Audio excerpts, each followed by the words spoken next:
بسم اللہ الرحمن الرحیم۔ قرآن کا پیغام، اللہ کی عبادت اور اس سے مدد طلب کرنا۔ اللہ تعالیٰ نے جنات و انسان اور ساری مخلوق کو پیدا کیا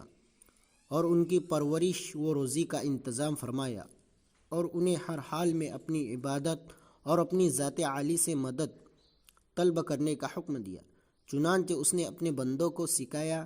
کہ کہے، اے ہمارے خالق و مالک، ہم تیری ہی عبادت کرتے ہیں اور تجھ ہی سے مدد مانگتے ہیں، اس لیے کہ تیرے علاوہ کوئی عبادت کے لائق نہیں ہے اور نہ تیرے علاوہ کوئی کسی کی مدد کر سکتا ہے، اس لیے ہمیں ہر حال میں اللہ تعالیٰ ہی کی عبادت کرنی چاہیے اور اسی سے مدد مانگنی چاہیے۔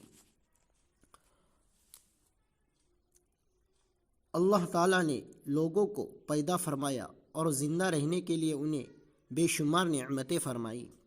رہنے سہنے کے لیے زمین بنائی اور آسمان سے بارش برسا کر کھانے پینے کے لیے غلے، ترکاریاں اور مختلف قسم کے پھل پیدا فرمائے۔ اتنی ساری نعمتوں کا تذکرہ کر کے اللہ تعالیٰ نے فرمایا، اے لوگو، میں نے تمہیں صرف اپنی عبادت کے لیے پیدا کیا، لہٰذا صرف میری عبادت کرو اور شرک سے بچو، کیونکہ شرک کرنا سب سے بڑا گناہ ہے۔ اللہ تعالیٰ نے اچھے اعمال کرنے والے مومن بندوں کو خوشخبری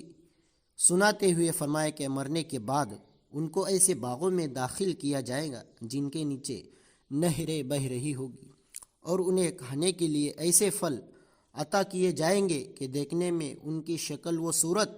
ایک جیسی ہوگی مگر لذت و خوشبو میں بالکل جدا ہوگی، اور دنیاوی پھلوں سے کہیں زیادہ عمدہ ہوگے، اور ان سے بڑھ کر دل بہلانے والی نہایت خوبصورت اور پاکیزہ بیویاں عطا کی جائیں گی، اور جنت کی یہ تمام نعمتیں ہمیشہ رہنے والی ہوگی۔ قیامت کے دن اپنا اعمال کام آئے گا۔ یہودیوں کا کہنا تھا کہ ہم چاہے کیسے ہی گناہ کریں ہمیں عذاب نہیں دیا جائے گا، ہمارے باپ دادا پیغمبر تھے، وہ سفارش کر کے ہمیں بخشوائیں گے۔ اللہ تعالیٰ نے ان کے باطل خیالات کا رد کرتے ہوئے فرمایا کہ قیامت کے دن نہ کوئی کسی کا کام آئے گا اور نہ اللہ کی مرضی کے بغیر کوئی کسی کی سفارش کر سکے گا، اور نہ کسی قسم کا ہدیہ قبول کیا جائے گا، اور نہ کوئی مجرم کو زبردستی چھڑا سکے گا۔ قیامت کے دن انسان کے اچھے اعمال ہی کام آئیں گے، لہٰذا آخرت کی کامیابی کے لیے ہمیں نیک اعمال کرتے رہنا چاہیے۔ نیک کام کی قبولیت کی دعا۔ بیت اللہ کی تعمیر حضرت آدم علیہ السلام کے وقت سے چلی آ رہی ہے، مگر طویل زمانہ گزرنے کی وجہ سے یہ عمارت خستہ ہو کر ختم ہو گئی تھی۔ اللہ تعالیٰ نے حضرت ابراہیم علیہ السلام کو وحی کے ذریعے بیت اللہ کو پرانی بنیادوں پر تعمیر کرنے کا حکم دیا، چنانچہ انہوں نے اپنے بیٹے حضرت اسماعیل علیہ السلام کو ساتھ لے کر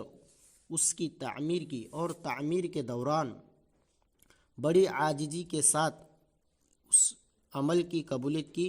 دعا بھی کرتے رہے۔ حضرت ابراہیم علیہ السلام نے اس عمل سے ہمیں یہ نصیحت ملتی ہے کہ ہر نیک کام اللہ کی رضا کے لیے کرنا چاہیے، اور اس پر فخر کرنے کے بجائے اللہ تعالیٰ سے اس کی قبولیت کی دعا کرنی چاہیے۔ ناجائز طریقے سے کسی کا مال کھانا۔ انسان کو ایک دوسرے کے ساتھ مل جل کر رہنے کی وجہ سے بہت سے چیزوں کی ضرورت پڑتی ہے، اس لیے لین دین کرتے وقت ناجائز طریقے سے کسی کا مال ہڑپ نہیں کرنا چاہیے۔ ایک مسلمان کے لیے دھوکہ بازی، لوٹ، رشوت و چوری، جھوٹی گواہی،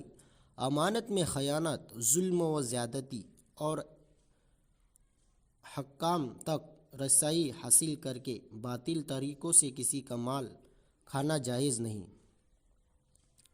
ایسا کرنا بہت بڑا گناہ اور اللہ تعالیٰ کی سخت ناراضگی کا سبب ہے۔